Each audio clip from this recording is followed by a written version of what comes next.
బహుధా రథయాత్ర అని చెప్తారు. ఈ జగన్నాథ రథయాత్ర సందర్భంగా అందరికీ శుభాకాంక్షలు చెప్పుకుంటూ, ఈ ఉన్న సమయంలో కొంత ఈ జగన్నాథ రథయాత్ర గురించి తెలుసుకున్న విషయాల్ని మీతో షేర్ చేసుకుందామన్న అభిప్రాయంతో ఈ సాహసం చేస్తున్నాను. ఇది మనకు ఉపయోగకరంగా ఉంటుందని ఆశిస్తున్నాను నేను. హరే కృష్ణ. ఆ, ఈ యాక్చువల్గా నేను మాట్లాడబోయేది ఒక ఆర్టికల్ నుంచి మాట్లాడుతున్నా నేను. ఎందుకంటే సమయాభావం వల్ల నా సొంతంగా నోట్స్ లేకపోతే నేను ప్రిపేర్ చేయలేకపోయా. ఈ రథయాత్ర గురించి మన భక్తుల్లో కూడా మా సామాన్య ప్రజానీకంలో ఎంత ఉత్సాహం ఉంటుందో మన భక్తుల్లో ఇంకా అంతకంటే రెట్టింపుంటుంది. వీళ్ళు తెలుసుకోవాల్సిన విషయాలు ఏంటంటే, సరే రథయాత్ర ఎంతో ప్రముఖమైందని తెలుసు, కానీ ఈ రిటర్న్ రథయాత్ర, ఉల్టా రథయాత్ర, అది ఏ రకంగా ఇంపార్టెంట్ అని. ఎందుకు అంటే మామూలుగా అయితే ఈ అందరు ఏం చెప్తారు, గుండీచా మందిరికి జగన్నాథ్ బల్దేవ్ సుభద్రామయ్య యొక్క రథాన్ని లాగుతూ అది ఎట్లంటే కృష్ణుడు మళ్ళీ తిరిగి బృందావనానికి వెళ్ళినట్టుగా భావిస్తూ అక్కడ ఉండే గోపికలు వ్రజవాసులు చాలా ఆనందిస్తారు. మరి భగవంతుడు తిరిగి వెళ్ళిపోతుంటే మరి వాళ్ళ భావన ఎలా ఉంటుంది, దాన్ని ఎట్లా సెలబ్రేట్ చేసుకోవాలి? ఎందుకంటే తమను వదిలేసి, బృందావనం వదిలేసి మళ్ళా ద్వారకకు వెళ్ళిపోతున్నారు స్వామి. ఆ భావన ఎలా మనము సెలబ్రేట్ చేసుకుంటాము, దాన్ని ఏ రకంగా మనము భావించాలి అని. ఇది నిజంగా మనకు పండుగైనా, స్వామి మన నుంచి దూరంగా వెళ్తుంటే దాన్ని పండుగలాగా మనం ఏ రకంగా భావించాలన్న ప్రశ్నలకు జవాబు కోసం మనం ప్రయత్నిస్తే, ఒక నాణానికి రెండు వైపులు ఉన్నట్టుగా ఈ రథయాత్రలో కూడా మనకు రెండు రకాలైనటువంటి సందేశాలు తెలుస్తాయి. ఏంటి అంటే, ఈ జగన్నాథ్ పురి ధామం గురించి మన అనేక మంది ఆచార్యులు, ముఖ్యంగా ఈ వర్తమాన ఆచార్యుల్లో శిలా ప్రభుపాదుల వారి శిష్యుడైనటువంటి అని పేరు ఏంటంటే గౌర గోవింద దాస్ మహారాజ్, గౌర గోవింద్ మహారాజ్. ఆయన ఒరిస్సా దేవాసి, శిలా ప్రభుపాదుల వారి అనుయాయుడు అనమాట. ఆయన ఒక పుస్తకాన్ని రాశారు, దాని పేరు ఎంబార్క్మెంట్ ఆఫ్ సెపరేషన్. అంటే విరహంతో ఈ యాత్ర ఏ రకంగా ఉంటుందనే విషయాన్ని ఆయన దాంట్లో వివరించారనమాట. వివరిస్తూ జగన్నాథపురిలో ఉండే భావం ఏంటి అంటే, ఐశ్వర్య మాధుర్య యుగళ మిలన.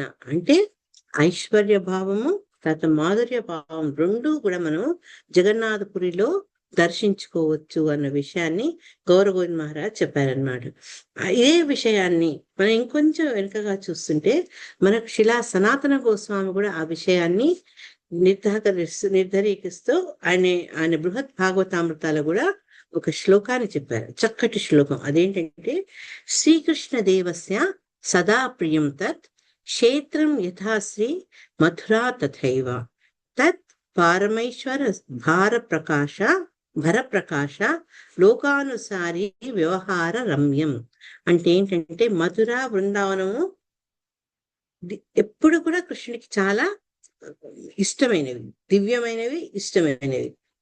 అందుకని ఏంటంటే, అదే ఆ మధుర బృందావనం ఎలాగో అదే రకంగా పురుషోత్తమ క్షేత్రమైన జగన్నాథపురి కూడా భగవంతుడికి చాలా చాలా ప్రియమైందనమాట. ఈ జగన్నాథపురిలో భగవంతుడు అనేక రకమైనటువంటి దివ్య లీలల్ని మనకు ప్రదర్శించారు. కొన్ని దివ్య లీలలేమో ఐశ్వర్య భావంతో ప్రదర్శిస్తే, కొన్ని లీలలు ఏంటంటే మాధుర్య భావంతో ప్రదర్శించారు. అది పూరిధామం యొక్క గొప్పతనం అనమాట. అంటే ఏదన్నా ఒక ధామంలో మనం ఐశ్వర్య భావాన్ని చూస్తాం. ఉదాహరణకు ద్వారకాలో మనం ఐశ్వర్యాన్ని ఎక్కువ చూస్తాం, ఐశ్వర్య భావంతో. బృందావనం పోతే మాధుర్య భావాన్ని చూస్తాం. కానీ పూరిధామంలో ఏంటంటే రెండు రకాల దివ్య భావనలతో కూడుకున్నదన్నమాట. ఈ ఈ రథయాత్ర కంటే ముందు మనం ఇంకా కొంచెం వెనుకకు వెళ్తే జరిగిన సంఘటనలు ఏంటి అంటే, ఫస్ట్ ఈ పాస్ట్ నుంచి చెప్పకముందు ఒక విషయం చెప్పాలి. చైతన్య చరితామృతలో ఐశ్వర్య భావము మాధుర్య భావము రెండు ఒక చోట ఉండవు అని చెప్తారనమాట. ఎందుకు అంటే, కృష్ణదాస్ కవిరాజు గోస్వామి ఏం చెప్తారంటే, చైతన్య చరిత మధ్య లీలాలో ఐశ్వర్యస్య జ్ఞాన ప్రధాన్యే సంకుచిత ప్రీతి దేకియాన మానే ఐశ్వర్య కేవలార రీతి. అంటే ఎప్పుడైతే ఐశ్వర్యం చాలా డామినెంట్ గా ఉంటుందో, ఎక్కడైతే ఐశ్వర్యం ప్రజ్వరిల్లి ఉంటుందో అక్కడ భగవంతుని యొక్క భక్తి, భగవంతుని ప్రేమ కొంచెం తగ్గుతుందట, ష్రింక్ అవుతుంది అని అన్నారు. అంటే కుచించకపోతుంది అనమాట. అది కేవల డివోషన్లు ఏంటి అంటే ఈ వాళ్ళకు కేవలము భగవంతుని యొక్క భక్తే కావాలి. అందుకని వాళ్ళు ఏమని భావిస్తారంటే ఐశ్వర్యం ఎక్కడైతే అధికంగా ఉంటుందో అక్కడ భక్తి సన్నగిల్లే అవకాశాలు ఉంటాయని. కానీ భగవంతుడి యొక్క భక్తులు ఏంటంటే కొందరు భగవంతుడికి అనేక శక్తులలో ఆయనకున్న శక్తులు చూసి వాళ్ళు గ్రహించుకొని వాళ్ళు అన్ని రకాల భావాలను కూడా భగవంతుడు సమంగా దర్శనం ఇస్తారు. అంటే ఐశ్వర్య భావంలో మన భగవంతుని దర్శించుకోవచ్చు, మాధుర్య భావంలో కూడా భగవంతుని దర్శించుకోవచ్చు. అన్ని రకాల భావాల్లో కూడా ఆయన సమంగా దర్శిస్తారు అని ఉత్తమ భక్తులు చెప్తుంటారనమాట. ఈ మరి జగన్నాథ రథయాత్రలో ఈ యొక్క దివ్య లీలల్ని మనం ఎలా చూసుకోవాలి అంటే ఫస్ట్ ఐశ్వర్య భావంలో చెప్పుకుంటే ఇది రథయాత్ర కంటే ముందే నిర్జల ఏకాదశి రోజు జగన్నాథపురిలో జగన్నాథ స్వామికి లక్ష్మికి వివాహం జరుగుతుందట. వివాహం జరిగిన తర్వాత వెంటనే ఈ స్నానయాత్ర రావడము, ఆయన స్నానం చేయడము, ఆ తర్వాత స్వామికి జ్వరం వచ్చిందని చెప్పడం. అప్పుడు ఆమె ఏంటంటే చాలా ఉత్తమమైన పత్నిలాగా స్వామిని అన్ని రోజులు ఆవిడ సేవలు చేస్తారు. చేసి 15వ రోజు ఆవిడ అలసిపోయి పడుకుంటారట. పడుకున్న సమయానికి ఏంటంటే జగన్నాథుడు ఆయనకు ఇటు అన్నతోటి చెల్లెలతో కలిసి ఈవిడ చెప్పకుండా బృందావనంలో ఉన్నటువంటి గోపికలను, రాధారాణి వీళ్ళందరినీ కలిసేందుకు అని రథయాత్ర మొదలుపెట్టి వెళ్ళిపోతారట. ఎప్పుడైతే లక్ష్మీదేవికి నిద్ర అయిపోయి ఆవిడ నిద్రాభంగమై చూస్తే భర్త అక్కడ లేరు. అంటే కొత్తగా పెళ్ళైన ఈ నవవధువును వదిలిపెట్టేసి ఆయన అన్నా చెల్లెలతో కలిసి వెళ్ళిపోయారనమాట. అది ఆమెకు చాలా మనస్తాపం కలిగిస్తుంది. నేను ఇంత సేవ చేస్తే నాకు చెప్పకుండా మాట మాత్రం నాకు చెప్పకుండా వెళ్ళిపోయారే స్వామి అని బాధపడుతుంది అనమాట. బాధపడి ఆవిడ ఏంటంటే సామాన్యంగా స్త్రీలు వాళ్ళ మనసులో బాధలు వాళ్ళు ఉంచుకోలేరనమాట. అందుకని ఆవిడ విమలాదేవితో చెప్పుకుంటుంది అనమాట. అయితే ఈ గుండీచా టెంపుల్ యొక్క ప్రాముఖ్యత మనం కూడా తెలుసుకున్నాం. అది రాణి గారి భార్య పేరుతో ఆ గుండీచా మందిరం నిర్మించబడిందని. గుండీచా మందిరం ఏంటంటే అసలు ఎక్కడైతే విశ్వకర్మ ఆ జగన్నాథుని యొక్క దివ్య దారు విగ్రహాలని సృష్టించారో ఆ ప్రదేశం అన్నమాట. అంటే ఆయన జగన్నాథు యొక్క జన్మస్థలం కాబట్టి దాన్ని వీళ్ళు బృందావనంగా కన్సిడర్ చేస్తారనమాట. అందుకని కృష్ణుడు బలరాముడితో సుభద్రతో కలిసి అక్కడికి వెళ్తారు అని మన భక్తులు చెప్తారనమాట. ఎప్పుడైతే విమలాదేవికి ఇవన్నీ తన కష్టాలు చెప్పుకుంటుందో అప్పుడు విమలాదేవి అంటుంది, నిజమేనమ్మా, ఈ మగవాళ్ళు ఇంతే మన భావాలు అర్థం చేసుకోరు. సరే, నీకు ఒక దివ్య చూర్ణం ఇస్తాను, ఆ చూర్ణంతో నీ భర్తను నువ్వు వశం చేసుకోవచ్చు అని చెప్తుంది అనమాట. అంటే అప్పుడు ఆవిడ లక్ష్మీదేవి తన ముఖ్య చెలికత్తలతోటి సేవకులతో కలిసి ఆవిడ గుండీచా టెంపుల్ కి పల్లకిలో వెళ్తారు ఊరేగింపుగా. అది హీరా పంచమి అని మనం చేసుకుంటాం. ఈ జగన్నాథ రథయాత్రలో అనేక ఉత్సవాలు మనకు కనిపిస్తుంటాయి. అసలు జగన్నాథపురిలోనే బారామాయిని తేరా ఉత్సవం అంటారు అనమాట. 12 నెలల్లో ఎప్పుడూ ఉత్సవాలు జరుగుతూనే ఉంటాయి అనమాట అక్కడ. అట్లాంటి ఈ జగన్నాథపురిలో హీరా పంచమి రోజు ఆవిడ వెళ్తారనమాట. వెళ్ళినప్పుడు ఆమె యొక్క అనుచరులకు, తర్వాత గుండీచా టెంపుల్లో జగన్నాథ అనుచరుల మధ్య చాలా వాగ్వివాదాలు అవుతాయి. వాళ్ళు అట్లా ఆర్గ్యూ చేసుకుంటుంటే ఆవిడ మెల్లగా లోపలికి వెళ్తారు. వెళ్ళి జగన్నాథ స్వామి దర్శనం చేసుకొని ఆయనకు ప్రణామం చేస్తుంది. ఒక్క మాట మాట్లాడుతూ ప్రణామం చేస్తూ లేసు ఆ చూర్ణాన్ని ఆయన మీదకి వదులుతారనమాట. ఆవిడ్ని ఒప్పించేందుకు, నచ్చ చెప్పేందుకు స్వామి చాలా ప్రయత్నాలు చేస్తారు. ఆవిడకు నగలు, కానుకలన్నీ ఇస్తారు. కానీ ఆవిడ నోరిప్పి మాట్లాడకుండా తిరిగి వచ్చేసేస్తుంది. వస్తూ ఆయనకేం చెప్పదు. జగన్నాథుడి అనుచరులతో చెప్తుంది అనమాట. చెప్పండి మీ స్వామికి నేను మందిరానికి వెళ్ళిపోతున్నా అని ఎప్పుడైతే ఆవిడ చెప్తుందో ఆయన కనిపిస్తుంది. అరే, ఈవిడకు నిజంగా చాలా కోపం మీద ఉంది నా మీద, ఆమె తొందరగా నేను ప్రసన్నం చేసుకోవాలి అని ప్రయత్నాల్లో ఇక ఆయన తిరుగు ప్రయాణం మొదలు పెడతారట. ఈ రకంగా మళ్ళా తిరుగు ప్రయాణం అవుతుంది. ఈ రోజు మన పొద్దున లైవ్ టెలికాస్ట్ లో కూడా చూసాం ఏ రకంగా అయితే జగన్నాథ రథయాత్ర ప్రారంభంలో పూరి రాజు వచ్చి ఆయన అటువంటి అన్ని సేవలు చేసి ఆఖరికి ఏదైతే అందరూ చాలా హీనమైనటువంటి సేవ హీనమైన పని అనుకుంటారో అది కూడా, అంటే ఆ జగన్నాథ ధామంలో రథాల ముందు ఆయన ఊడ్చారు. బంగారు పిడి ఉన్న చీపురుతో ఊడ్చి సేమ్ స్టార్టింగ్ లో ఎట్లా అవుతాయి అదే రకంగా అన్ని ఉపచారాలు అయినాక జగన్నాథ రథం సుభద్ర యశోదమ్మయ్య సారీ బలదేవుడి రథాలు తిరుగు ప్రయాణం మొదలు పెడతాయి అన్నమాట. దాన్నే మనం బహుదా లేకుంటే ఉల్టా రథ్ ఆర్ తిరుగు రిటర్న్ రథయాత్ర అని చెప్తారనమాట. ఈ రథయాత్ర చూసేందుకు కూడా అనేక మంది లక్షలాది మంది భక్తులు వస్తారనమాట. ఈ దీంట్లో కూడా మనం సేమ్ అదే ఏమంటారు అదే ఉత్సాహము ప్రతి ఒక్కళ్ళు జగన్నాథుడి దర్శనం చేసుకుంటారు. ఎందుకంటే స్వామి ఎంతో కరుణతో అందరికీ తన దర్శనాన్ని ఇచ్చేందుకు రథం మీద ఆరోహించి మనకి అవకాశం ఇస్తారు కాబట్టి అవకాశాన్ని వదులుకోకుండా ఎంతో ఎక్కడెక్కడి నుంచో మారుమూల ప్రదేశాల నుంచి విదేశాల నుంచి ఆ రకంగా వెళ్ళి స్వామి దర్శనాన్ని తీసుకుంటారనమాట.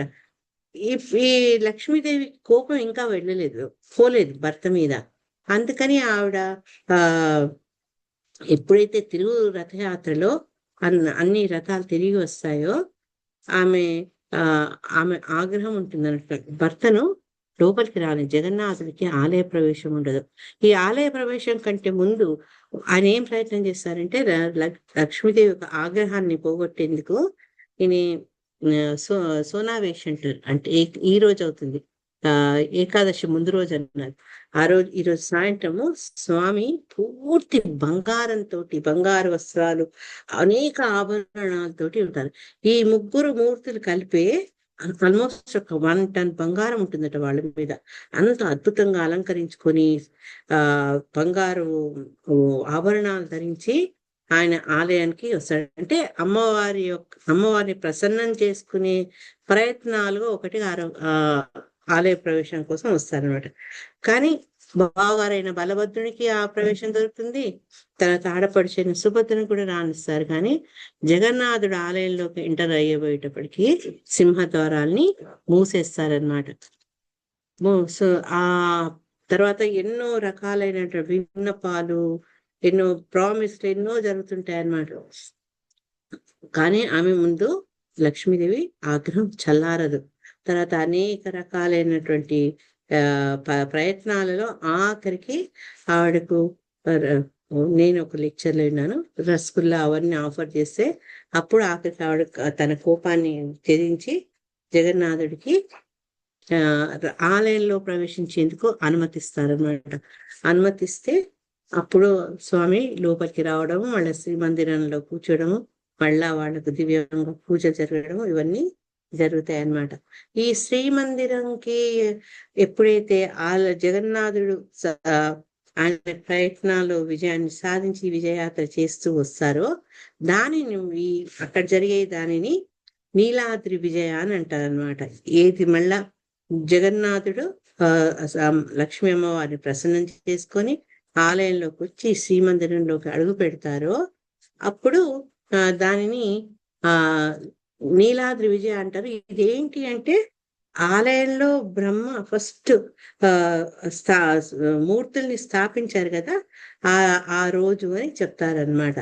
ఎప్పుడైతే ఒకసారి స్వామి ఆలయంలోకి వచ్చేస్తారో అప్పుడు మళ్ళా ఒక లాస్ట్ జరిగే సెరమనీ ఏంటి అంటే జగన్నాథుడికి లక్ష్మీ అమ్మవారికి మళ్ళా వాళ్ళిద్దరిని కూర్చోబెట్టి అంత సంబరాలు చేస్తూ వాళ్ళిద్దరి వస్త్రాలని కట్టి ముడివేస్తారట. ఈ రకంగా ఆ దివ్య దంపతులు మళ్ళా వియోగం తర్వాత, ఆగ్రహాల తర్వాత, అలకల తర్వాత, అలకల్ని రూపుమాపే ప్రయత్నాల ద్వారా, మంచి చేసుకునే ప్రయత్నం ద్వారా ఇవన్నీ రకాలుగా ఏంటి అంటే ఆ చివరికి ఈ దివ్య దంపతులు మళ్ళా ఏకమవుతారనమాట.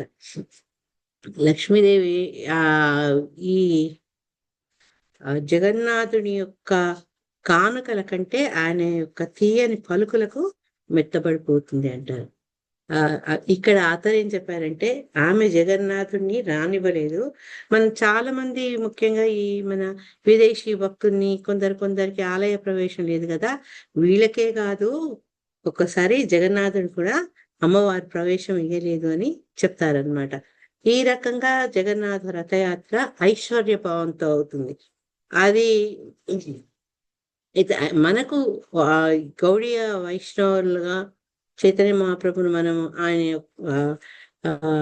సిద్ధాంతాలను అనుసరిస్తున్న వాళ్ళుగా మనం చూసుకుంటే ఇదేంటంటే ఈ మాధుర్య భావంలో ఏ రకంగా ఈ రథయాత్రను మనం అన్వయించుకోవచ్చు అంటే ఐశ్వర్య భావంతో అంతా విన్నాం మనము. ఈ మాధుర్య భావంలో ఏంటంటే బృందావనం వాసుల యొక్క భావాన్ని వ్యక్తపరిచేటట్టుగా ఉంటుందన్నమాట. ఎప్పుడైతే కురుక్షేత్రంలో కృష్ణుని కలుస్తారో గోపికలు, వాళ్ళలో అనేక రకాలైన భావాలు చోటు చేసుకుంటాయి అన్నమాట. ఆయన్ని చూసి ఆనందం, తర్వాత మనసులో ఎంతో సంతోషం, తర్వాత అతని కురుక్షేత్రంలో ఒక రాజుగా ఐశ్వర్యభావంతో చూడలేదు. అందుకనే వాళ్ళు ఏంటంటే చూడలేక వాళ్ళ స్వామి కావాలి. బృందావనంలో వాళ్ళతో పాటు ఆటపాటలాడుతూ మందని మురిపించిన కృష్ణయ్య సన్నిధి కావాలి. అందుకని వాళ్ళు ఏంటంటే కురుక్షేత్రం నుంచి వాళ్ళు బృందావన్కి, అంటే మన రథయాత్ర మొదలైనప్పుడు ఆ భావంతో ఏ రకంగా తీసుకెళ్తారో ఆ రకంగా వాళ్ళు చాలా ఉత్సాహంగా బృందావనం తీసుకెళ్తారు. కానీ ఈ రిటర్న్ రథయాత్రలో మరి వాళ్ళ భావాలు ఎలా ఉంటాయి? కృష్ణుడు వాళ్ళని వదిలిపెట్టేసి ద్వారకకు వెళ్తుంటారు. ద్వారకకు వెళ్ళినాక మళ్ళా తిరిగి వస్తారు, కనిపిస్తారన్న ఆశ వాళ్ళలో చాలా తక్కువగా ఉంటుంది అనమాట. మళ్ళా భగవంతుని చూడగలుగుతామో లేదో, వాళ్ళ కృష్ణుని వాళ్ళు చూడగలుగుతారా, అది కూడా వాళ్లకు నచ్చిన విధంగా వాళ్ళకు అనువైన విధంగా చూడగలుగుతారా అన్న ఆ భావాలతోటి వాళ్ళ మనసులు మూగబోయి ఉంటాయి అన్నమాట.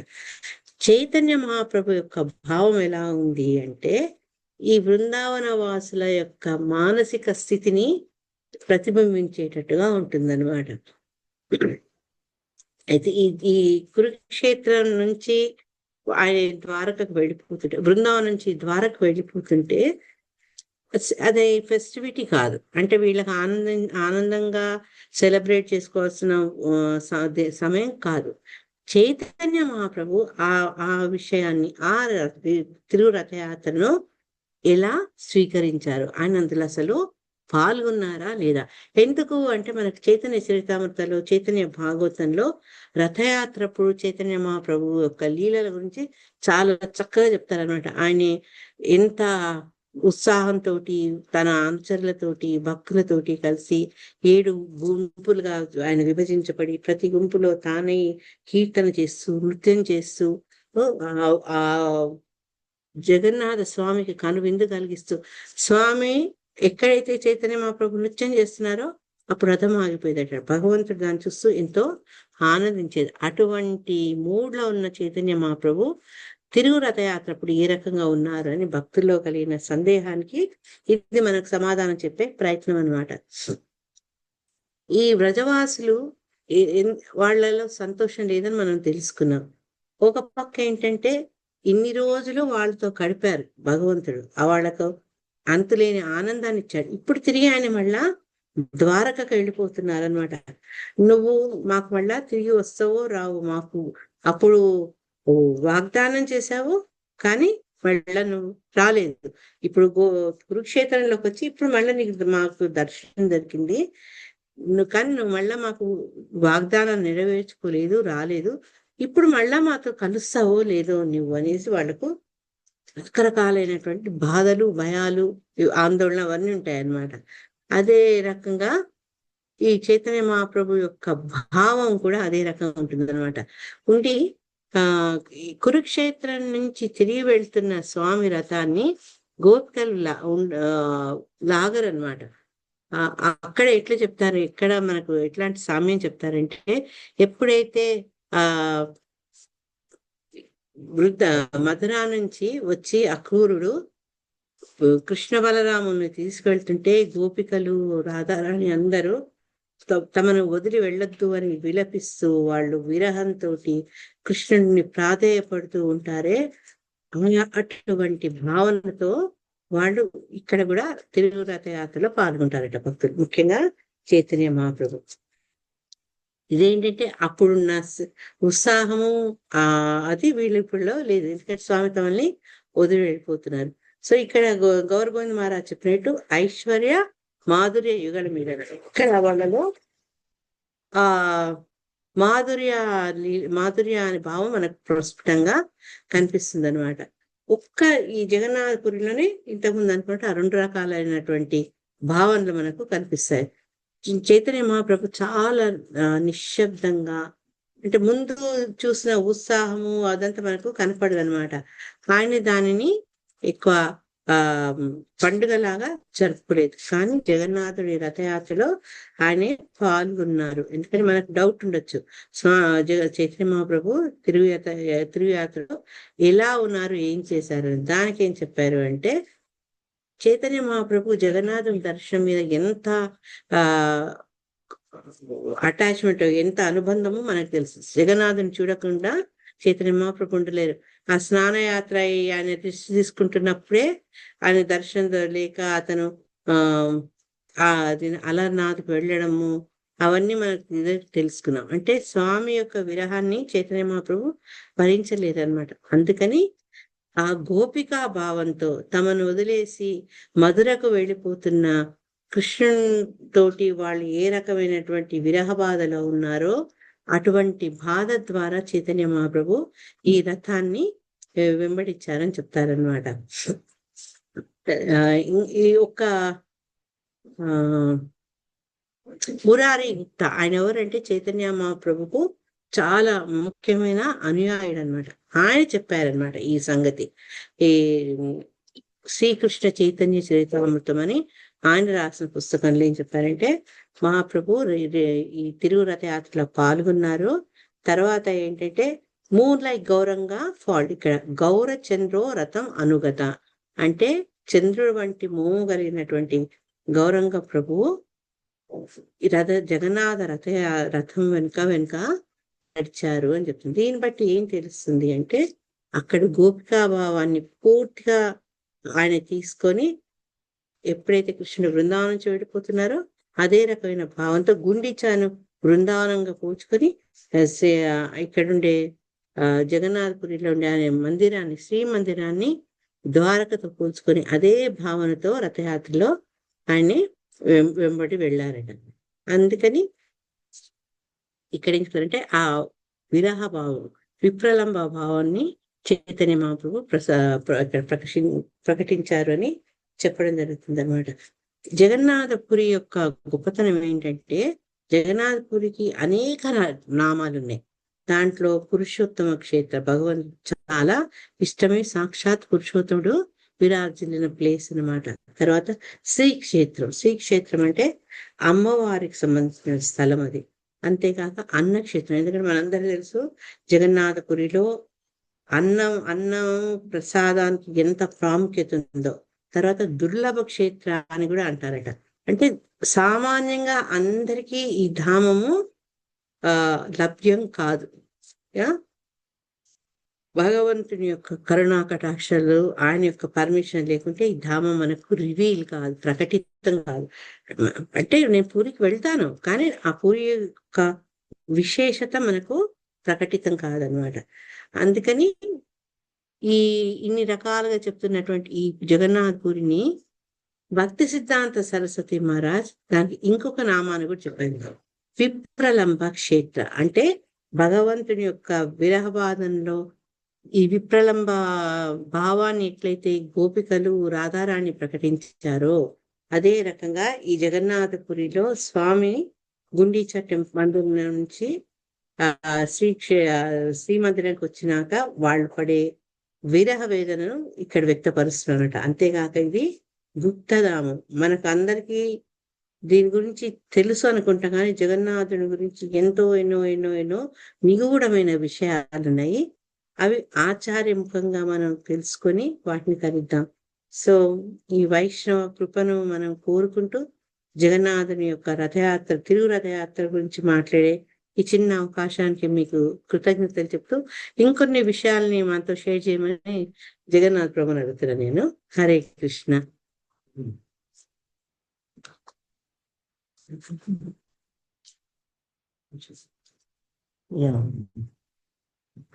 హరే కృష్ణ భక్తులందరికీ స్వాగతం. నేను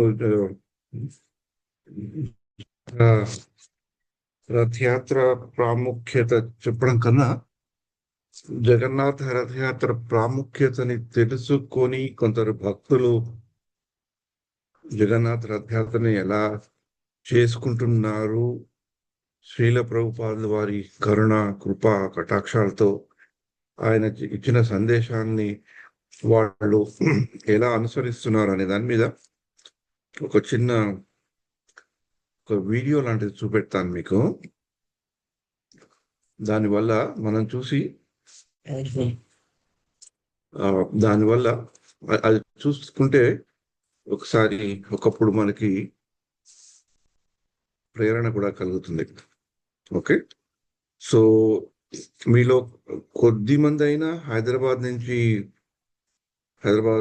వాస్తవ్యులని నేను భావిస్తున్నాను, ఆర్ అట్లీస్ట్ హైదరాబాద్ లో నివసించుకున్న హైదరాబాద్ గురించి కొంచెం తెలుసు అనుకుంటాను. హైదరాబాద్ ముఖ్య పట్టణం అయితే హైదరాబాద్ కి ట్విన్ సిటీస్ గా చెప్పబడేది హైదరాబాద్ సికింద్రాబాద్ రెండు పట్టణాలు. అవి ఎన్నో ఏళ్ల నుంచి ఒక 100-150 ఏళ్ల నుంచి అవి ఉన్నాయి. హైదరాబాద్ అయితే 300-400 ఏళ్ల చరిత్ర హైదరాబాద్కు ఉంది. అయితే ఈ మధ్య కాలంలో అంటే గత 25-30 ఏళ్లలో హైదరాబాద్ పొలిమేరలో ఇంకొక పట్టణం వచ్చిందనమాట. ఆ పట్టణం పరిసరాల ప్రాంతాలని గ్రేటర్ హైదరాబాద్ మున్సిపాలిటీ కార్పొరేషన్ అంటారు. అంటే ముఖ్యంగా ఐటీ కంపెనీలు అవన్నీ ఉన్న ప్రదేశం అది. దాంట్లో ఒక భాగమైన సైబరాబాద్ అని కూడా అంటారు అనమాట. అది హైదరాబాద్ పశ్చిమ దిశలో ఉంది. అక్కడ ఎంతో మంది భక్తులు ఉన్నారు. ఇప్పుడు ఇవాళ ధర్మరాజు గారు మురారి ప్రభు వెళ్ళేది కూడా ఆ భక్తుల దీంట్లోనే. సో నేను ఒకటి మీకు చూపెడతాను. వాళ్ళు ఒక ప్రాజెక్ట్ చేస్తున్నారు. వాళ్ళు చేసేది ఏంటంటే ఈ యొక్క అక్కడ చాలా మంది కనబడుతుందా ప్రభు ఇది?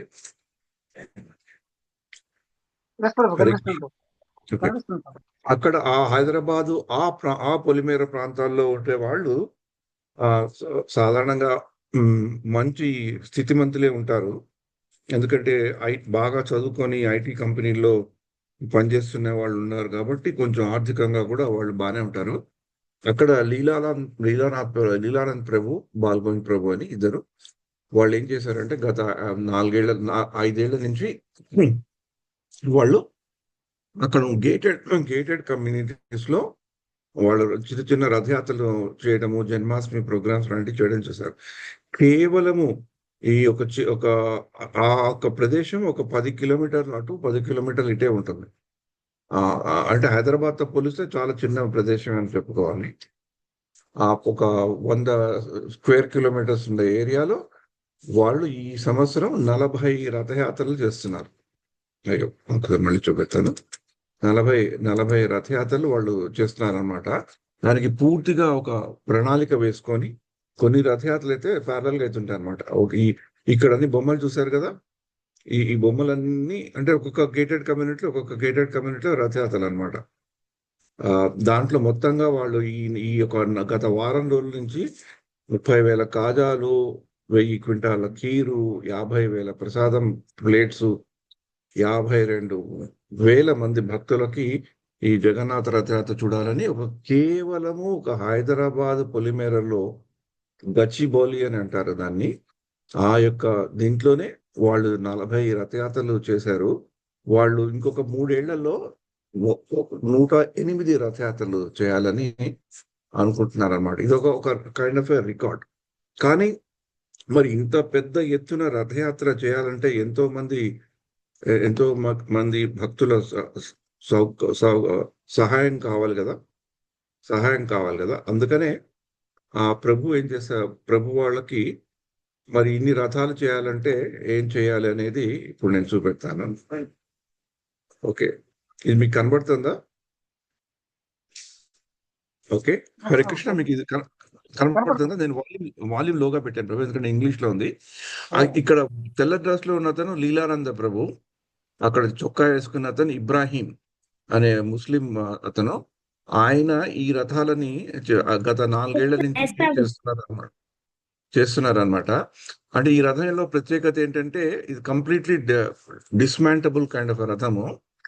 ఒక Tata Innova car parking space లోనే దీన్ని రథరాత అయ్యాక దీన్ని పెట్టేస్తారనమాట.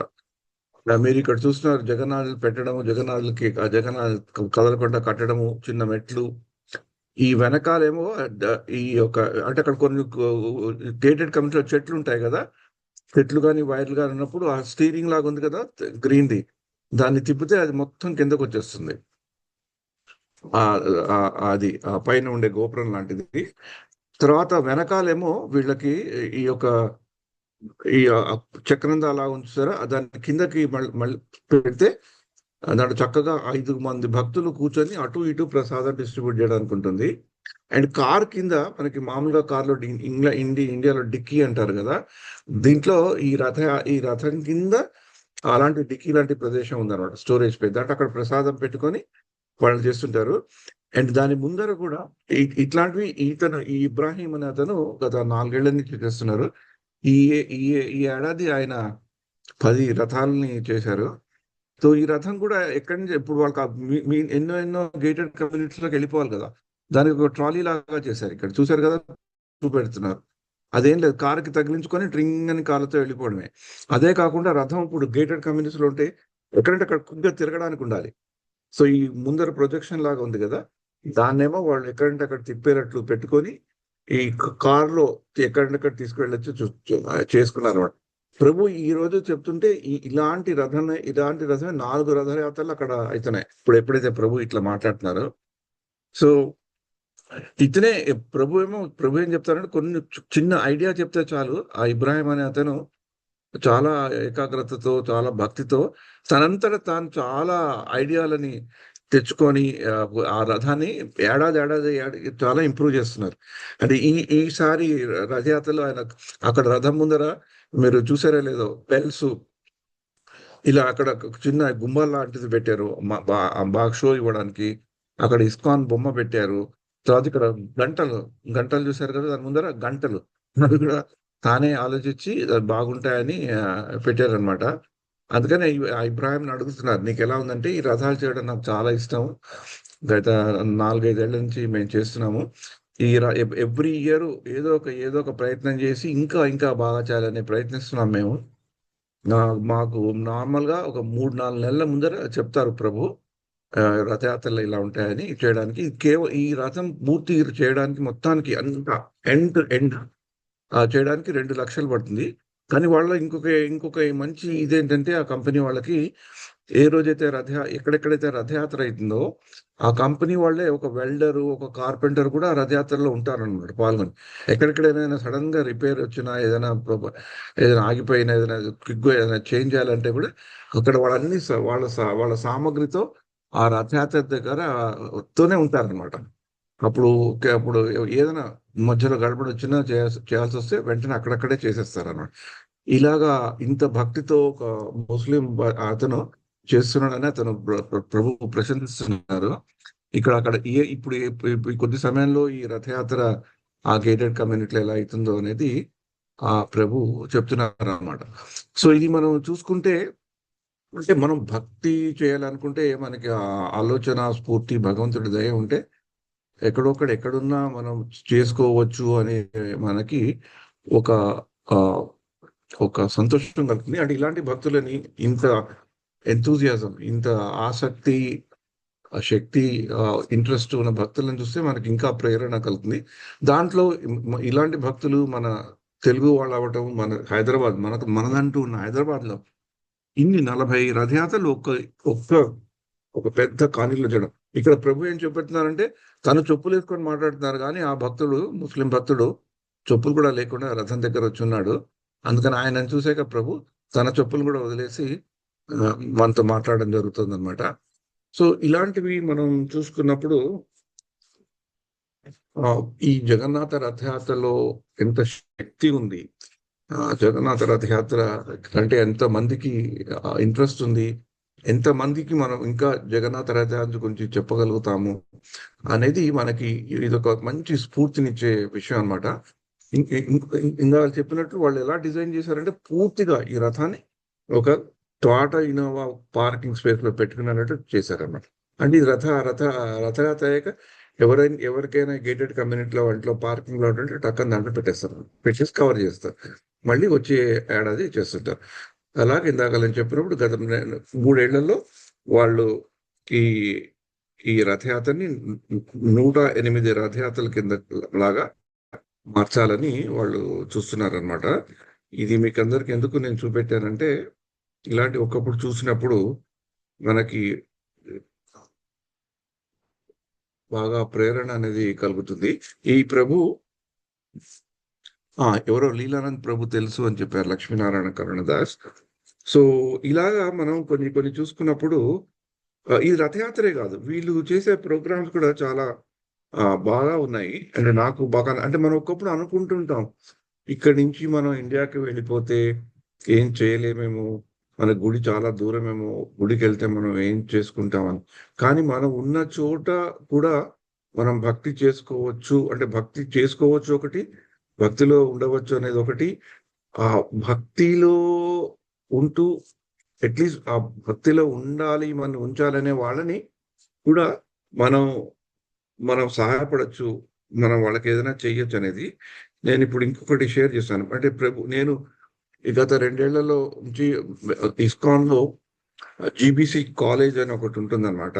జీబీసీ కాలేజ్ అంటే ఇది జీబీసీ అంటే ఇస్కాన్ లో ఉండే, ఇస్కాన్ ని పూర్తిగా ఆధ్వర్యం, పూర్తి అత్యున్నతమైన ఇస్కాన్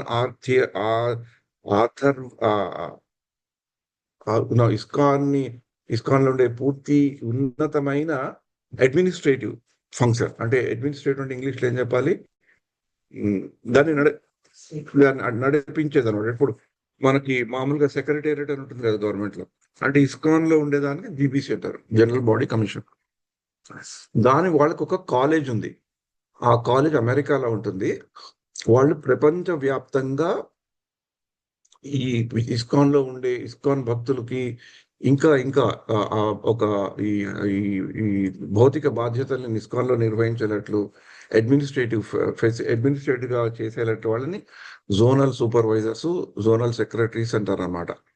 వాళ్ళు అనేక ప్రాంతాల్లో ఉండే జీబీసీ మెంబర్స్ కి వాళ్ళు పనిచేస్తూ ఆ యొక్క రీజన్ గురించి చెప్తారన్నమాట. దానికి ఆ జోనల్ సూపర్వైజర్స్ అవ్వాలి అంటే కొంచెం తతంగం ఉంది.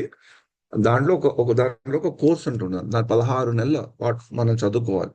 దాంట్లో అనేకమైన విషయాలు మనకి చెప్తారు, అనేకమైన పరీక్షలు మనం పాస్ అవ్వాలి.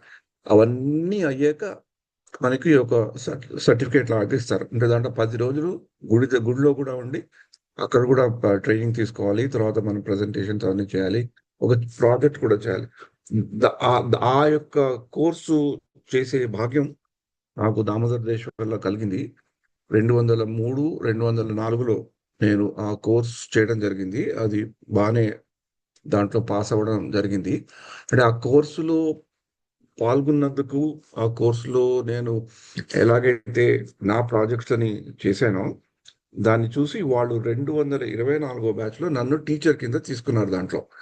అంటే ఇప్పుడు టీచర్ అంటే వాళ్ళు మెంటర్ అండ్ గైడ్ అంటారు అనమాట. అంటే ఆ 203, 204 బ్యాచ్ లో నేను ఒక స్టూడెంట్ ని, 204, 205లో నేను ఒక మెంటర్ అయ్యాను అనమాట.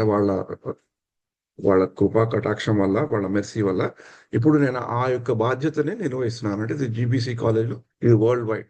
దీంట్లో మంది భారతదేశీయులే కాదు, భారతదేశం నుంచి ఉంటారు, యుఏఈ నుంచి ఉంటారు, సౌత్ ఆఫ్రికా నుంచి ఉంటారు, ఫిలిపినోస్ నుంచి ఉంటారు, సౌత్ కొరియా నుంచి. ఇప్పుడు మా దాంట్లో ఇండియా అండ్ ఏషియా గ్రూప్ అన్నమాట. చాలా మంది భక్తులు ఉంటారు.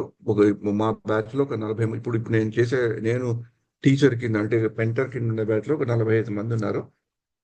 దాంట్లో 28 మంది నా దగ్గర ఉన్నారన్నమాట. నేను వాళ్ళకి మెంటర్ని. వాళ్ళలో సౌత్ ఆఫ్రికా నుంచి, యుఏఈ నుంచి, ఇండియా నుంచి ఇండియాలో హైదరాబాద్ మందిరంలోను, పూనా మందిరంలోను, చౌపాటి, గజియాబాద్, ఫరీదాబాద్, ఇది ఇంకేంటి, ద్వారకా, రా- ఆ, ఆ, ఇంకా మళ్ళీ మనకి బీహార్లో రాంచీ టెంపుల్, అలా చాలా ప్రదేశాల నుంచి కూడా భక్తులు ఉన్నారు. Kurukshetra temple president, Ayodhya temple president, వీళ్ళందరూ కూడా ఆ, నా బ్యాచ్ లో ఉన్నారనమాట. నాకు ఎస్ఐన్ ఉన్నారు. కొంతమంది ఫిలిపీన్స్ నుంచి కూడా ముగ్గురు, ఒక సౌత్ కొరియా నుంచి ఒకళ్ళు డివోటి. వాళ్ళు డిఫరెంట్ డిఫరెంట్ ప్రాజెక్ట్ చేస్తున్నారు. దాంట్లో భాగంగా లీలానంద ప్రభు కూడా ఈ బ్యాచ్ లో ఉన్నారనమాట. సో నేను లీలానంద ప్రభు ఒక ఫైనల్ ప్రజెంటేషన్ మొన్న అయింది, అది మీకు చూపెడతాను.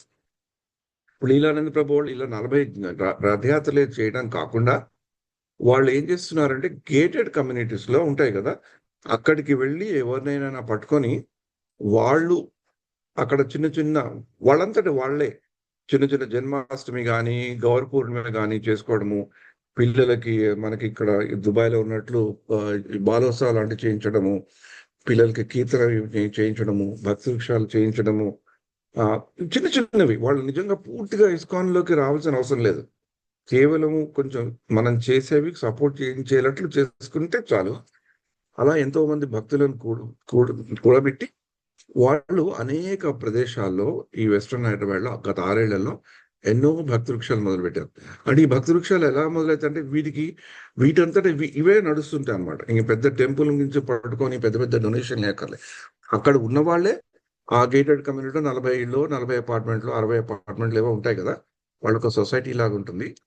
ఆ సొసైటీలో వాళ్ళు చూసి చిన్న చిన్న మొదలు పెడతారు అన్నమాట. చిన్న భక్తి వృక్షం మొదలు పెడతారు. ఒకప్పుడు జన్మాష్టమి చేసుకోవడము, రాధాష్టమి చేసుకోవడము, గౌరపూర్ణిమ చేసుకోవడము, ఇట్లా జగన్నాథ రథాలు చేసుకోవడం, అలా వాళ్ళు చేసి ఎంతో మంది భక్తులకి, ఎంతో మందిరాల నుంచి దూరంగా ఉండి మందిరాలకు వెళ్ళలేని భక్తులకి నిజమైన అంటే శుద్ధ భక్తి మార్గంలో మన జీవితాన్ని ఎలా మార్చుకోవాలి, ఎలా తీర్చిదిద్దుకోవాలి అనేది వాళ్ళు ఈ ప్రోగ్రాం ద్వారా ఆ నేర్పుతున్నారు. అంటే కేవలం గుడికి వెళ్ళి ఏదో దండాలు పెట్టేసుకొని డొనేషన్ ఇచ్చేసి మొక్కులతో కాకుండా, మన శ్రీల ప్రభుపాద వారు అంతర్యాత కృష్ణ భావనామృతంలో భక్తిని ఎలా మన జీవితంలో దించుకొని పరివర్తన మనం ఎలా చేయించుకోవాలనేది వీళ్ళు చాలా చాలా చక్కగా సింపుల్ గా ఒక మంచి ప్రోగ్రామ్ కింద చేస్తున్నారు అన్నమాట.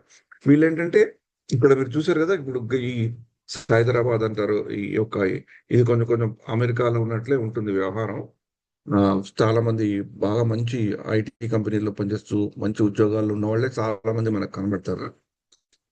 అక్కడ ఇళ్ళు వ్యవహారాలు కూడా అట్లానే ఉంటాయి. అక్కడ వెళ్ళి వీళ్ళు ఈ చిన్న వాళ్ళ ఇళ్లలో వెళ్ళి ఇలాంటి ప్రోగ్రామ్స్ చేయడం, ఇక్కడ ఇలాంటి క్లాస్ ఇవ్వడం మనం చూస్తుంటాం. ఇప్పుడు ఇలా వాళ్ళు వెళ్ళి వాళ్ళు రోజు మందిరంకి వెళ్ళాలంటే చాలా దూరం శ్రమ పడకుండా వాళ్ళ కమ్యూనిటీలోనే వాళ్ళ ఇళ్లలోనే మందిరాలు చేసుకునేటట్లు వాళ్ళు ప్రయత్నిస్తున్నారు అన్నమాట. ఇది చాలా మహోత్తరమైన కార్యక్రమం. ఎందుకంటే ఈ గేటెడ్ కమ్యూనిటీలు చూడడము, గేటెడ్ కమ్యూనిటీ ఉన్న వాళ్ళని ఇలా ఇన్స్పైర్ చేయడం అనేది చాలా ఇది. వాళ్ళ ఇదేంటంటే ప్రతి ఒక్క గేటెడ్ కమ్యూనిటీలో కూడా ఒక కృష్ణ భావనామృత కేంద్రం కింద వాళ్ళు హైదరాబాద్ లో మార్చాలని, ఆ యొక్క మోడల్ ఫుట్ ప్రింట్ ఏదైతే ఉందో వాళ్ళు మిగతా దేశాల వాళ్ళకు కూడా, మిగతా ఇండియాలో ఉండే మిగతా రాజ్యాల వాళ్ళకు కూడా పంపించాలని వాళ్ళ యొక్క ధ్యేయం అన్నమాట. తర్వాత గేటెడ్ కమ్యూనిటీని ఒక కృష్ణ భావనామృత సొసైటీ లాగా, ఒక సంఘం లాగా చేసినప్పుడు ఆ గేటెడ్ కమ్యూనిటీలో ఉండే ఇళ్ళు, అపార్ట్మెంట్లు కూడా ఒక మందిరాల్లాగా మారాలని మారుతూ అక్కడి నుంచి మంచి లీడర్స్, మంచి నాయకులు, ఆధ్యాత్మిక పరమైన నాయకులు రావాలి. ఎందుకంటే వీళ్ళంతా బాగా చదువుకున్న వాళ్ళు, మనీ కూడా ఉన్న వాళ్ళు, దేశాలు తిరిగిన వాళ్ళు, ఆ వాళ్ళ వృత్తుల్లో వాళ్ళ ప్రవృత్తుల్లో బాగా పేరు తెచ్చుకున్న వాళ్ళు, మంచి మంచి విదేశాల్లో ప్రపంచవ్యాప్తంగా చాలా ప్రసిద్ధమైన కంపెనీల్లో అంటే మైక్రోసాఫ్ట్ కానీ, యాపిల్ కానీ, గూగుల్ కానీ, అమెజాన్ కానీ, అలాంటి పెద్ద పెద్ద ఫేస్బుక్ కానీ అలాంటి పెద్ద పెద్ద కంపెనీల్లో పనిచేసి మంచి ఉన్నత స్థితిలో ఉన్నవాళ్ళు కనుక వాళ్ళని పట్టుకొని వాళ్ళ ద్వారా కృష్ణ భావనామృతాన్ని మిగతా వాళ్ళకి పంచాలని వాళ్ళు చూస్తున్నారు అన్నమాట. అంటే వీళ్ళలో ఉండేది ఏంటంటే భక్తిని పెంపొందించడం, ఇంకోటి పర్సనలైజ్ కేర్ అంటే వైష్ణవ సేవ యొక్క ప్రాముఖ్యతను చెప్పడం, అందరికీ వ్యక్తిగతంగా పరస్పరంగా ఉండేటట్లు ఒక మంచి కనెక్ట్ గా ఉండేటట్లు ఒక కేర్ ఇవ్వడం, ఒక ఒక వాళ్ళతో ఉండి వాళ్ళకి అన్ని చెప్పడం, తర్వాత మిగతావన్నీ భక్తితో కూడినవన్నీ చెప్పడం వాళ్ళు చెప్తున్నారు అనమాట. అంటే వీళ్ళు ఒక కాంపిటీటర్ అనాలిసిస్ కూడా చేశారు. అంటే మనం మనం ఇలా చేస్తున్నప్పుడు మనకేంటి కాంపిటీటర్స్ అని. అంటే ఒకప్పుడు ఇలాంటప్పుడు చేస్తున్నప్పుడు అదే ప్రదేశంలో అదే అదే నగరంలో టెంపుల్స్ కూడా మనకి కాంపిటీషన్ లాగా వస్తాయి. ఎందుకంటే కొందరు ప్రశ్నించవచ్చు, మరి టెంపుల్ ఉంది కదా, గుడి ఉంది కదా, హైదరాబాద్ లో ఒకటేంటి 3-4 గుళ్ళు ఉన్నాయి, మరి ఇలా చేస్తే గుళ్ళకి ఏమైనా దెబ్బతింటుందా? అలా ఉన్నప్పుడు మనం ఏం చేయాలి? మన స్పెషాలిటీ ఏంటి? గుళ్ళో ఏమి ఇస్తున్నారు, మనం ఏమి ఇస్తున్నాం, మన ఇదేంటి? అలా ఎన్నో విధంగా మిగతా ఇప్పుడు మనం ప్రజలని భక్తి మార్గంలో పెట్టకుంటే వాళ్ళు వేరే వాటి మీద ఎక్కువ ఆకర్షితులవుతున్నారు. యూట్యూబ్ కానీ ఈ వేరే వాటి మీద ఆకర్షితులవుతున్నారు. అదే వాళ్ళు ఏ మాధ్యమాల మీద ఆకర్షితులవుతున్నారో అదే మాధ్యమాలని మనం ఉపయోగించుకొని మనం భక్తిని వాళ్ళలో పెడితే ఎలా ఉంటుంది. తర్వాత యోగా మెడిటేషన్ గ్రూప్స్ కూడా చాలా ప్రాముఖ్యత చెందే, కానీ వాటిని కూడా మన భక్తిలో పెడితే ఎలా ఉంటుందని చూశారు. తర్వాత పొలిటికల్ గాను, ఎకనామికల్ గాను, సోషల్ కల్చరల్ గాను ఉండే పరిస్థితులను వాళ్ళు చూస్తున్నారు. అంటే ప్రస్తుతం ఉన్న పరిస్థితుల్లో చూసుకుంటే ఒక రాజకీయంగా కానీ ప్రభుత్వ ప్రశాసనం ద్వారా కానివ్వండి చాలా అనుకూలమైన పరిస్థితులు ఉన్నాయి. కానీ ఒకప్పుడు ఆ రాజ్యాలు మారినా, ప్రభుత్వాలు మారినా, పార్టీలు మారినా కొంచెం రిస్క్ ఉంటుంది. ఆ రిస్క్ ని మనం ఎలా చూసుకోవాలి అనేది. ఒకప్పుడు గేటెడ్ కమ్యూనిటీస్ లో ఏమిటంటే మిగతా మిగతా మతం వాళ్ళు కూడా ఉంటారు. వాళ్ళకు కూడా కొంచెం ఇబ్బంది కలగచ్చు. ఎంత మెజారిటీ హిందువులు ఉన్నా కూడా వాళ్ళకు కూడా ఇబ్బంది కలగచ్చు. వాళ్ళకి ఇబ్బంది కలగకుండా ఎలా మనం చేసుకోవాలి, మనం ఏ విధంగా మనం చూసుకోవాలనేది వీళ్ళు చూస్తున్నారు అన్నమాట.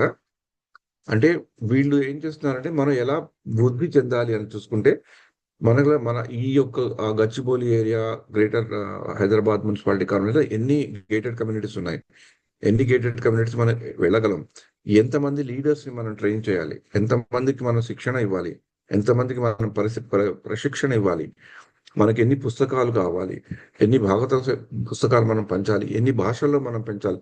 ఎందుకంటే అక్కడ గేటెడ్ కమ్యూనిటీలో ఉన్న వాళ్ళు కేవలం మన తెలుగు వాళ్ళే కాదు, చాలా మంది ప్రవాసాంధ్రుల కింద వస్తారు.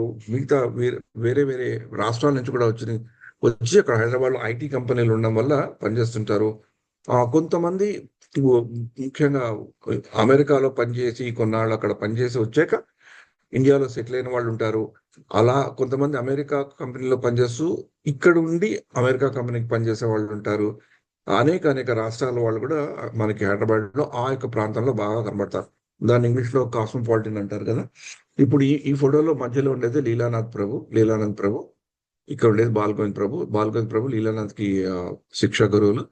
ఈ బాల్గోవింద్ ప్రభు, లీలానాథ్ ప్రభు ఇద్దరు అమెరికాలో చాలా ఏళ్ళు పనిచేశారు. వాళ్ళు పనిచేసి ఇండియాకి వచ్చేసారు. ఇండియాకి వచ్చాక లీలానంద ప్రభు తన ప్రవృత్తి అంటే మామూలుగా భౌతికమైన ప్రవృత్తి అయిన మేనేజ్మెంట్ కన్సల్టెంట్ కింద ఆయన ఇండియాలో ఇప్పటికీ పనిచేస్తున్నారు. ఆయనకు ఒక చిన్న ఫామ్ హౌస్ కట్టుకొని ఆయన ఫ్యామిలీతో ఉంటారు అన్నమాట. వీళ్ళు ఆ ప్రాజెక్ట్ లో ఉండే సభ్యులు. ఇది కాకుండా చాలా మంది ఉన్నారు. కానీ ఇప్పుడు నా ప్రాజెక్ట్ లో జీబీసీ కాలేజీలో చేసే వాళ్ళలో వీళ్ళు ఒక ప్రాజెక్ట్ వాళ్ళు అనమాట. వీళ్ళ ప్రాజెక్ట్ చూసి నాకు చాలా ఆనందం కలిగింది. ఎందుకంటే ఒక అంటే భక్తి మార్గాన్ని చాలా ఆనందంగా, అంటే మనకు చెప్తారు కదా భగవద్గీత 9వ అధ్యాయంలో సుసుఖం కర్తుం అవ్వయం, అంత కష్టపడకుండా మన దగ్గరే ఉంటూ మన కమ్యూనిటీస్ లోనే ఉంటూ మనం చక్కగా భక్తి అనేది చేసుకుంటే మామూలుగా ఈ పిచ్చాపాటితోనూ అమలక్కల మాటలతో స్పెండ్ చేయకుండా, సినిమాలు అవి ఇవి కాకుండా కొంచెం అందరితో ఉంటూ భక్తి చేసుకోవడానికి ఎక్కడా వెళ్ళని అవసరం లేకుండా ఎక్కువగా అంతా మన చోటే మనం ఉండేటట్టు చేసుకునే ఈ ప్రక్రియని, ఈ యొక్క ప్రాజెక్ట్ ని ఈ ప్రభువులు చేశారనమాట. అందుకని వీళ్ళు ఈ ప్రాజెక్ట్ ని మొన్న వాళ్ళు ఫైనల్ ప్రెజెంటేషన్ అయింది, మీకు నేను చూపెడుతున్నాను. ఇక్కడ ప్రాక్టికల్ గా ఉండే ప్రాజెక్ట్స్ లో నేను నేను మెంటర్ చేస్తున్న ఇది ఒక చాలా మంచి ప్రాజెక్టు. అందుకనే వీళ్ళకి గైడ్ చేయడం అనే అనే బాధ్యత, సౌభాగ్యం నాకు కలిగినందుకు, దామోదర దేశం నాకు ఇచ్చినందుకు కూడా నేను ఎంతో కృతజ్ఞుడిని. ఇంకా ఇది ఇవ్వడం వల్ల ఎంతో మంది భక్తులతో పరిచయం అవడం, వాళ్ళు చేసే ఎన్నో చాలా ప్రాజెక్ట్స్ కూడా నాకు తెలియడం జరుగుతుంది. ఇంకొక ప్రాజెక్ట్ చెప్తాను. హైదరాబాద్ గురించి తెలుగు వాళ్ళం కాబట్టి ఇంకొక ప్రాజెక్టు హైదరాబాద్ మందిరం వాళ్ళే చేస్తున్నారు, డివోటీసే చేస్తున్నారు. ఆ ప్రాజెక్ట్ పేరు 12 మహాజనాస్. వాళ్ళు ఏం చేస్తున్నారంటే రాధేశ్యామ్ ప్రభు వాళ్ళకి చెప్పారనమాట.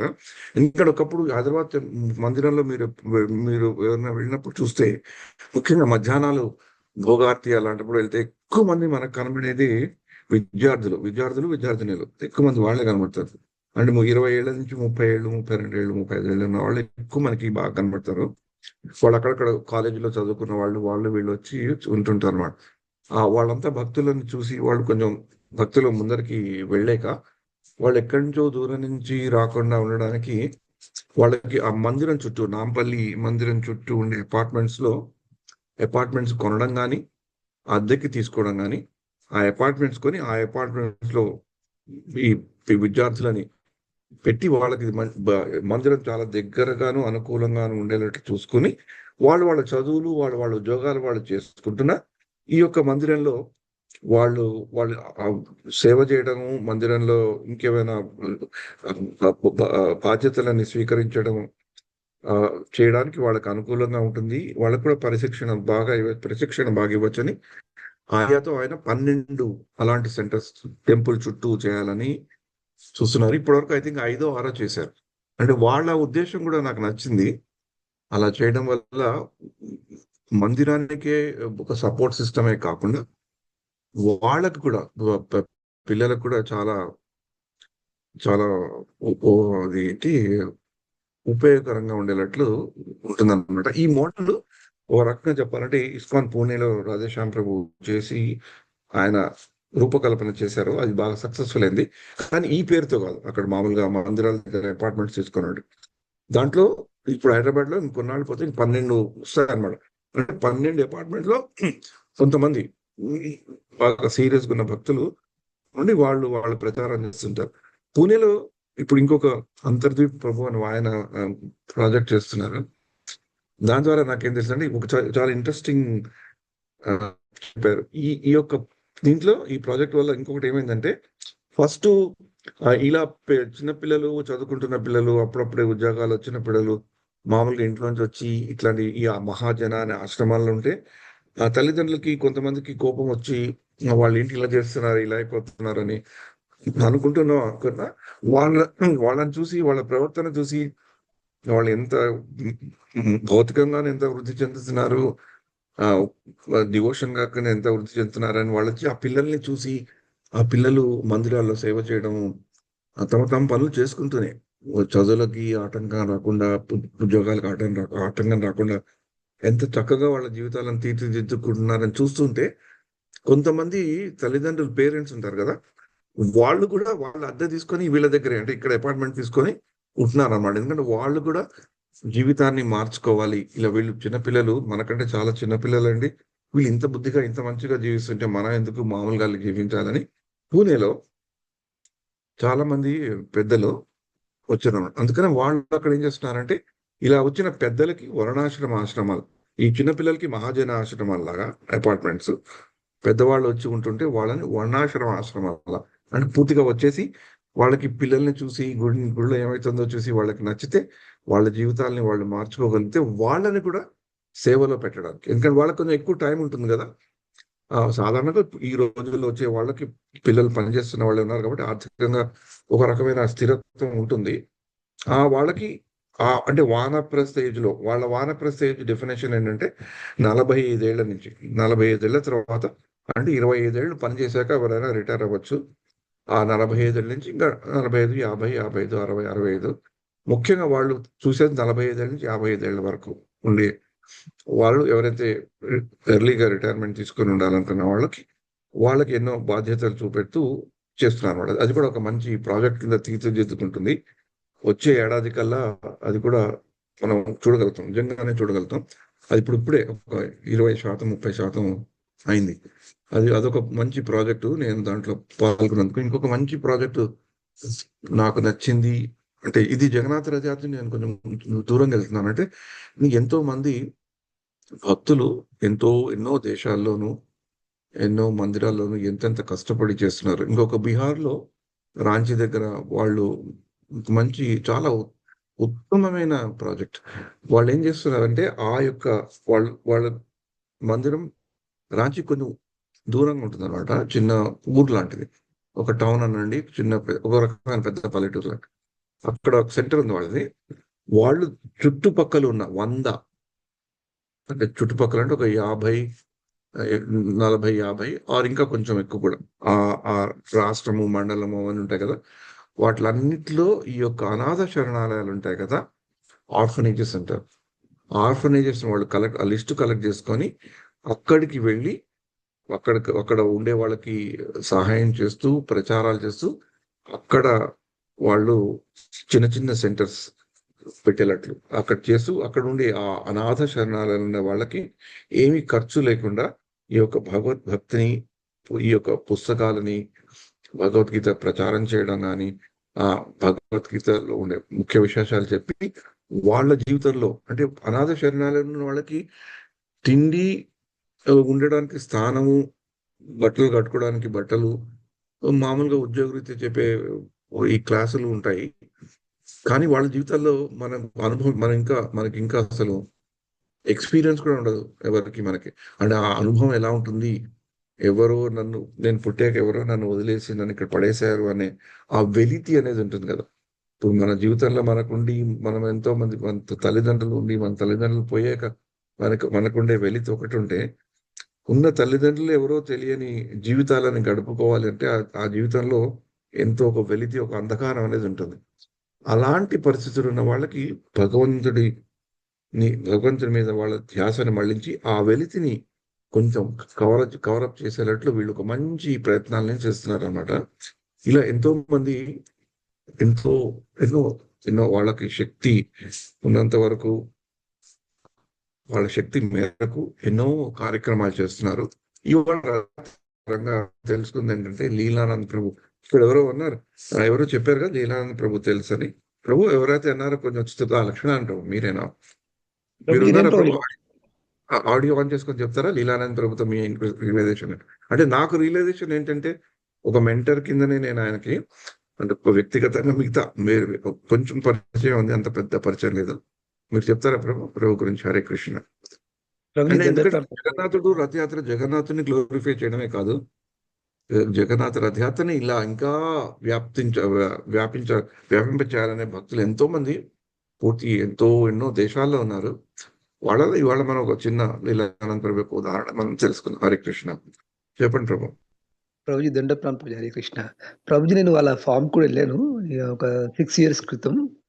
ఆయన రెగ్యులర్ గా అబిడ్స్ టెంపుల్ కి వస్తుంటారు ప్రభుజీ. ప్రభుజీ నన్ను గుర్తుపట్టారు కదా! నేను దుబాయ్ నుంచి రిటర్న్ అయ్యి వచ్చాను. లక్ష్మీనారాయణ.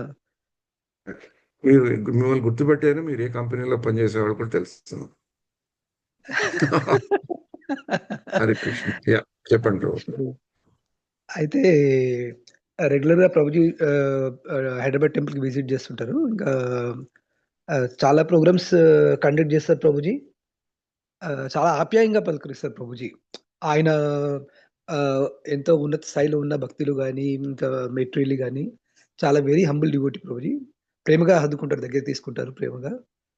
ఆయన ఒక చిన్న ఇది చెప్తాను ప్రభుజీ ఇన్సిడెంట్. ఒక ప్రభుజీ ఉన్నారు మా భక్తి వృక్షలో, చైతన్య కేశవ్ ప్రభుజీ అని, చలపతిరావు డాక్టర్ ఆయన. ఇక్కడ సాయి కృష్ణ హాస్పిటల్‌లో వన్ ఆఫ్ ద పార్ట్నర్ అక్కడ ఆయన. ఆ ప్రభుజీ వాళ్ళు అక్కడే ఉంటారు. ఆయన గచ్చిబౌలికి దగ్గరలో. అయితే వాళ్ళ మాతాజీ కొంచెం క్యాన్సర్ ఏదో ప్రాబ్లమ్ వచ్చింది. అయితే ఆ టైంలో వీళ్ళు ఇంకా ఆల్మోస్ట్ లాస్ట్ స్టేజ్‌లో చాలా తక్కువ టైంలో తెలిసింది వాళ్ళకి ఆమెకి క్యాన్సర్ అని. అయితే మా అబ్బాయి పెళ్ళికొచ్చి వెళ్లారు.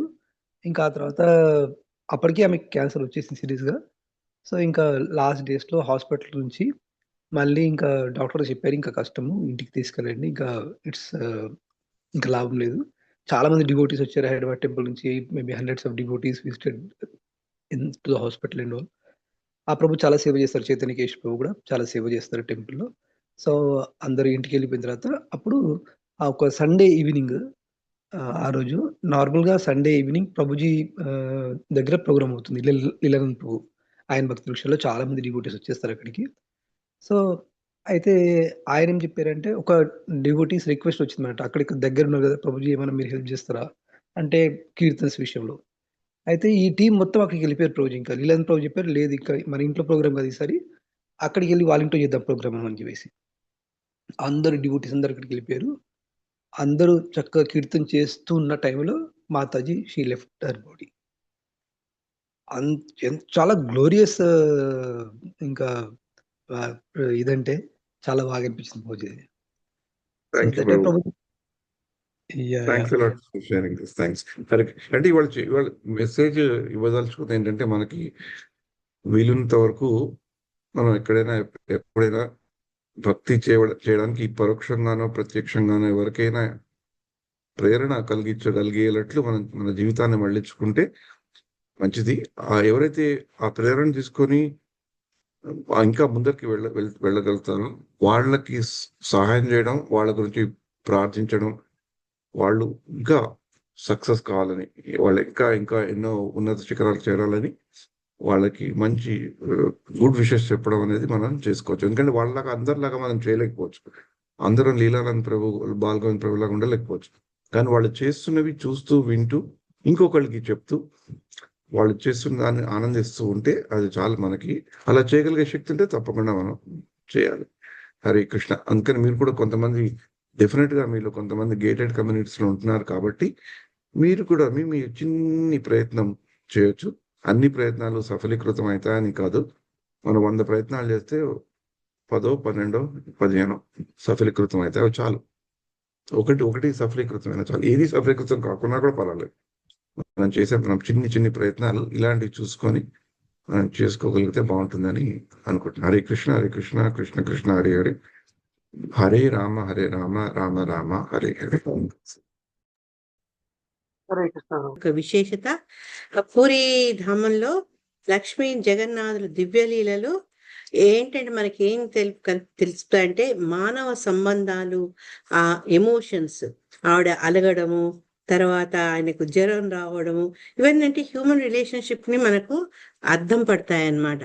అందుకని ఆ జగన్నాథుని భావన అక్కడ వాళ్ళు తమలో ఒకటిగా ఆ భావించి చేస్తారు. ఆ పూజా విధానం కూడా అండ్ రెవరెన్స్ కాకుండా జగన్నాథుని తమలో ఒక వ్యక్తిగా వాళ్ళు భావిస్తారు, అదే రకంగా పూజిస్తారు, అదే రకంగా ఆదరిస్తారు. మూడోది గౌరంగ ప్రభు, మన చైతన్య మహాప్రభు రథయాత్ర కేవలము లక్షలాది మంది ప్రజలు కూడుకున్నటువంటి ఊరేగింపుగా కాక, కృష్ణుడికి అంటే రథయాత్ర మొదట్లో కృష్ణుడికి బృందావనంతో ఏ రకంగా పునఃసంబంధం కలిగింది, తర్వాత తిరిగి స్వామి తన శ్రీమందిరానికి వెళ్ళిపోతే ఏ రకంగా మధుర బృందావన వాసులు, బ్రజవాసుల హృదయము హార్ట్ బ్రేక్ అయిందంటారు చూడండి. హృదయం ఎట్లా చిన్నాభిన్నమైంది. అవి ఆయన యొక్క భావాల ద్వారా మనల్ని దర్శించేస్తారు. లాస్ట్ ఏంటంటే ఈ రథయాత్ర, ఈ 2 యాత్రలు కూడా మనకు చాలా దివ్యమైన భగవంతుని యొక్క దివ్య ప్రేమను మనకు చాటడమే కాక, కేవలం కలయికలోనే కాదు, స్వామి నుంచి విరహభావంతో కూడా, ఆయనతో విప్రలంబ భావంతో కూడా మన భక్తిని ఇంకా ఇనుమడించుకోవచ్చు అని మనకు సందేశాన్ని ఇస్తుంది. కాబట్టి ఈ రథయాత్ర, తిరుగు రథయాత్ర 2 కూడా మన జీవితంలో చాలా ప్రముఖమైనవి. ఆ రథయాత్ర దేవుడు మనం ప్రత్యక్షంగా కానీ లేకపోతే పరోక్షంగా ఈ టీవీ మాధ్యమంగా, యూట్యూబ్ మాధ్యమంగా చూడడం కానీ ఈ అదృష్టాన్ని కలిగించినందుకు భగవంతుడికి కృతజ్ఞతలు చెప్తూ ఆ జగన్నాథుడిని మన హృదయాల్లో మనం లాక్కుంటాం. హరే కృష్ణ. జై జగన్నాథ్. జై జై. जय जगन्नाथ जय जगन्नाथ जय जगन्नाथ स्वामी जय जगन्नाथ। जय बलदेवा जय सुभद्रा जय बलदेवा जय सुभद्रा। जगन्नाथ स्वामी नयन पथगामी नयन पथगमी भवातु मे। जगन्नाथ स्वामी नयन पथगामी नयन पथगमी भवातु मे। जय जगन्नाथ जय जगन्नाथ स्वामी जय जगन्नाथ। हरे कृष्ण कृष्ण कृष्ण कृष्ण हरे हरे हरे राम राम राम हरे हरे। नीलाचल निवासाय नित्याय परमात्मने बलभद्र सुभद्राभ्यां जगन्नाथाय ते नमो नमः। जगन्नाथ सुभद्रा बलदेव जय हरे कृष्ण। थैंक यू प्रभु। హరే కృష్ణ మాతాజీ, చాలా చాలా సంతోషం మాతాజీ. మాతాజీ థ్యాంక్ యూ హరే మాతాజీ దండోపాయం. హరే కృష్ణ. ఒక క్వశ్చన్ ఉంది హరే మాతాజీ. చెప్పండి ప్రభు.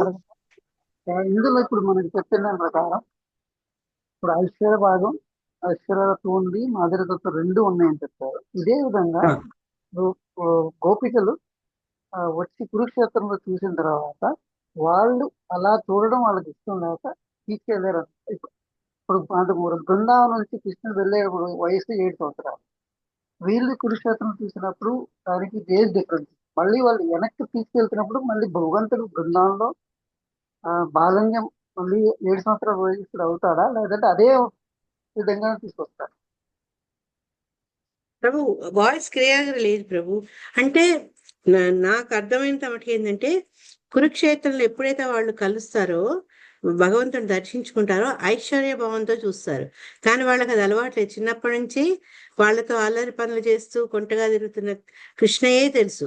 అందుకని వాళ్ళు ఏంటంటే ఒక రకమైనటువంటి భయంతో దూరంగా ఉండాల్సి వచ్చింది ఆయనతోటి. అందుకని వాళ్ళ కృష్ణతో వాళ్ళ ఆనందం అనుభవించాలనుకున్నారు, ఆ అనుభూతి పొందాలనుకున్నారు. కాబట్టి కురుక్షేత్రం నుంచి వాళ్ళు బృందావనానికి తీసుకెళ్లే ప్రయత్నం చేశారు. రథయాత్రను దాంతో పోలిస్తారు.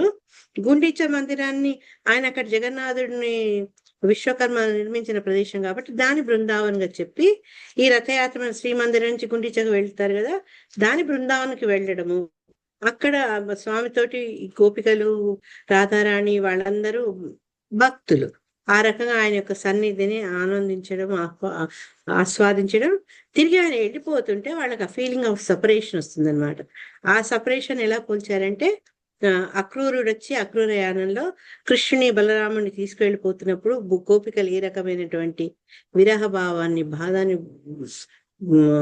అనుభవించారో దాన్ని వ్యక్తం చేస్తూ వాళ్ళు ఇంకా రథాన్ని లాగేందుకు ఆసక్తి చూపరు, ఎందుకంటే అది వాళ్ళ నుంచి దూరం చేస్తుంది కదా. అందుకని వెనుక నుంచి వాళ్ళు కన్నీళ్లతో వెనుక నడుస్తారనమాట. అది ప్రభు నాకు తెలిసింది. మీరు అడిగింది అదేనా? అంతే మరి. అంటే ఏజ్ డిఫరెన్స్ ఉందా లేదా? ఏజ్ డిఫరెన్స్ ఏం లేదు ప్రభు. ఏజ్ డిఫరెన్స్ ఏముంది అక్కడ? ఏజ్ గురించి ఎందుకు వచ్చి భావనలో డిఫరెన్స్ ఉంది అంతే. ముందు ఆనందం, తర్వాత విప్రలంబ భావం, బాధ. ఏజ్ గురించి రాలేదు అక్కడ. హరే కృష్ణ. థ్యాంక్ యూ ప్రభు. చెప్పమ్మా సరోజ. మాతాజీ ప్రణామ్ మాతాజీ. హరే కృష్ణ మాతాజీ. ఇప్పుడు రజేశ వామనం దృష్ట్యా పునర్జన్మన విద్యతే అని ఉంటది కదా ప్రభు మాతాజీ. అంటే అప్పుడు అంటే దాని అర్థం రథం పైన ఉన్న స్వామిని మనం దర్శించుకుంటే పునర్జన్మ ఉండదు అని కదా మాతాజీ అర్థం. అయితే మాతాజీ మనం ఎవ్రీ ఇయర్ ఇన్ని లక్షల మంది చూస్తారు కదా, మరి వాళ్ళందరికీ మళ్ళీ మనం అందరం పుట్టారా మాతాజీ? మరి ఈ డౌట్ లాస్ట్ వీక్ కూడా అడిగినట్టున్నావు. అవన్నీ ఎందుకు చెప్తారు అంటే ఇప్పుడు మనం కొన్ని చాప్టర్స్ లో కూడా ఎండింగ్ లో ఏం చదువుతారు, ఫలశ్రుతి. ఇది చదివితే మీలో భక్తి వృద్ధి పొందుతుంది, ఐశ్వర్య వృద్ధి పొందుతుంది అంటే ఆ ప్రాశస్త్యం గురించి చెప్తారు. అంతేగాని ఈసారి నువ్వు దర్శనం చేసుకుంటే ఇక నీకు జన్మ మళ్ళీ ఉండదు అని కాదు. అట్లా ఉంటే మళ్ళీ మళ్ళీ ఎందుకు వెళ్తారు చైతన్య మహాప్రభు ఆయన భక్తులు ప్రతిసారి ఎందుకు వెళ్తారు వాళ్ళ రథయాత్రకి? భగవంతుడితో సాన్నిధ్యాన్ని ఆనందించేందుకు వెళ్తారు వాళ్ళు. వచ్చే జన్మ ఉంటుందా లేదా మళ్ళా అన్న ఆలోచనతో వెళ్ళలేదు వాళ్ళు. అదే భావంతో ఇప్పుడు కూడా ప్రజలందరూ అవకాశం వచ్చిన వాళ్ళు, రాని వాళ్ళు మనం దూరం చూసి సంతోషిస్తున్నాం, దండం పెట్టుకుంటున్నాం. అవకాశం ఉన్నవాడు ప్రతి సంవత్సరం కూడా వెళ్తారు. మా సన్నిహితమైన మిత్రుడు డివోటీ ఉన్నాడు, ఇప్పటికి 24 సార్లు వెళ్ళారు ఆయన జగన్నాథ రథయాత్రకు. అంటే మనం ఆయన దర్శించుకోవాలని ఎవ్రీ ఇయర్ వెళ్తాము, బట్ అట్లా అవును. ఉంటది కదా అందులో అని అడుగుతున్నాను అనమాట. అది ఎందుకు చెప్పారంటే చెప్పారు ఫలశ్రుతి ఆ గొప్పతనం గురించి ఎందుకు చెప్పారంటే, మామూలు సామాన్య మూల విరాట్ దేవాలయంలో ఉంటారు, ఆయన కదిలి బయటికి రారు. ఇక్కడ జగన్నాథుడు మన కోసం ఆయన ఆ శ్రీమందిరాన్ని వదిలి, ఆయన సింహాసనాన్ని వదిలి స్వయంగా ప్రజల్లోకి వచ్చి దర్శనం ఇచ్చారు. కాబట్టి ఆ రథయాత్రలో స్వామి ఎప్పుడైతే అక్కడ విరాజమానం అయితే ఆయన్ని చూసుకుంటే మనకు పుణ్యము, వేరే జన్మ ఉంటది. ఆ విషయాన్ని, విలువను, విశేషాన్ని చెప్తున్నారు అనమాట. అది మెయిన్ థింగ్. అది ప్రాశస్యం మనం అంటే ప్రాముఖ్యం మనకు అర్థం అది మహిమ, కావడం. ఆ మహిమ రథయాత్ర మీద జగన్నాథుడు. మనం అన్ని తప్పులు చేసిపోయి రథయాత్ర మీద జగన్నాథుడు చూసుకుంటే నాకు జన్మ రాకుండా ఉంటదంటే అట్లా కాదు కదా. అది మనకి దాని ప్రాశస్త్యం చెప్తారు కదా. 1000 పిల్లల్ని చంపి హజ్జుకుపోయినరు అని. అంటే మనం చేసే కార్యాలు మనం జాగ్రత్తగా పెట్టుకుంటూ భగవంతుని దర్శించుకుంటే డెఫినెట్ గా తిరిగి రాము. కానీ మనం చేసే కార్యాలు సక్రమంగా కాకుండా ఒక్కసారి స్వామిని రథం మీద చూసినా ఇంకా నాకు మరో జనం ఉండదు అని ఆశించడం కొంచెం ఓవరేమో కదా. Hare Krishna. Correct. Thank you మాతాజీ. హరే కృష్ణ. ఓకే ప్రభు, సరే అడగండి నరసింహార్తి. హరే కృష్ణ.